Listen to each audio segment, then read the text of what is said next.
xildhibaanada labada gole ee baarlamaanka federaalka Soomaaliya oo ku sugan magaalada Garowe caasimadda dowladda Puntland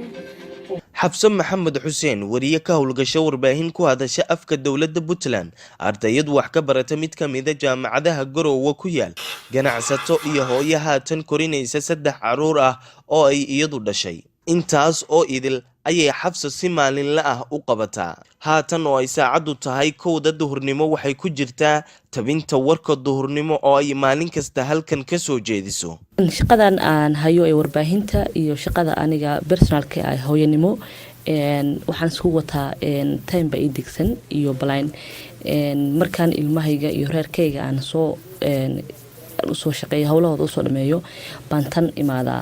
tan time baan joogaa timekayga markuu ii dhamaadana ilmahaygan ku laabtaa sidii aan uga warhayo aan ilmahayga ula socdo xaaladooda caqabada ma kala kulanta ma jiraan wax caqabada qofka duu shaqo soo baxay caqabada ma jiraan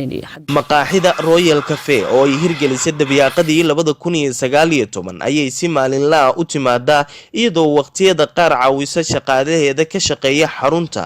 taas oo ay u aragto in ay tahay fursad waxaan hay mulkiilaha Royal Cafe xilligan oo kale xilliyada shaqadeeda iyo waxbarashada soo dhameeyay ee waxaan galaa inaan caawiyo shaqaalaha meherada aan ka qabtaa howlaha iyaga dheeraadka oo ah aan la shaqeeyaa way adagtahay in qof mulkiile ah haddana uu meherada uu markaasi leeyahay oo ka shaqeeyo maxay tahay waxyaabaha kugu kalifay inaad hawshan qabatid adiga oo meherada mulkiile ka ah haddii aan mulkiile ahay ma ahan inaan dadkan aan ka sareeyo meesha ka shaqeeya dadka meesha ka shaqeeya asxaabta waxaan la ahay saaxiib xilliyada aan shaqada hayn oo aan xafiiska ama waxbarashada aan joogin ama ubadka aan la joogin waxaan ku qaataa agtooda habi baan ku ah inaan la shaqeeyo ma ahan mulkiiluhu waa isbaruxiis waa shaqaale maxaa yeelay hadduu tan qaban tu kale u qabtaa waa dhif iyo naadir inaad bulshada dhexdeeda ku dhex aragto hooyo sidan oo kale ku haminaysa waxyaabo fara badan doonaysana in dhammaan yoolasheeda ay ka guulgaarto xabsan maxamed haatan waxay sidoo kale kulliyadda maamulka dawliga ah qaybta cilmiga bulshada sanadkii 3aad ka wada jaamacadda Boosaaso ee magaalada Garowe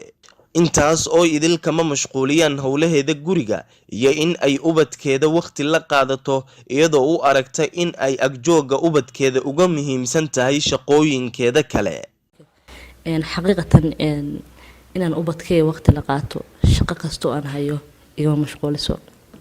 hadda wax baranayo haddaan xafiis dawladda u shaqeynayo haddaan mid aan leeyahay u shaqeynayaba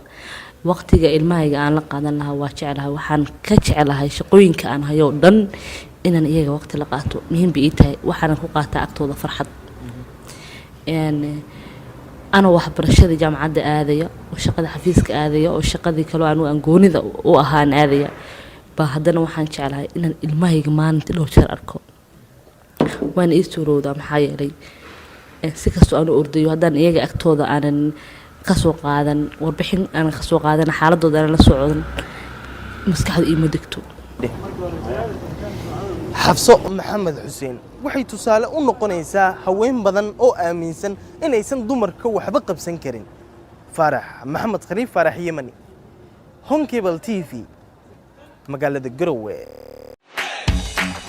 shirkadda dahabshiil waxay macaamiisheeda meel kasta oo idaafaha caalamka ay ka joogaan ugu bushaaraynaysaa in iyaga oo jooga guryahooda ama base goobahooda shaqo ay heladooda iyo asxaabtooda lacagaha ugu diri karaan si fudud adiga oo isticmaalaya abka Talk Remit sidoo kale waxaa lacagaha lagu soo diro ku heli kartaa adeegga e-dahab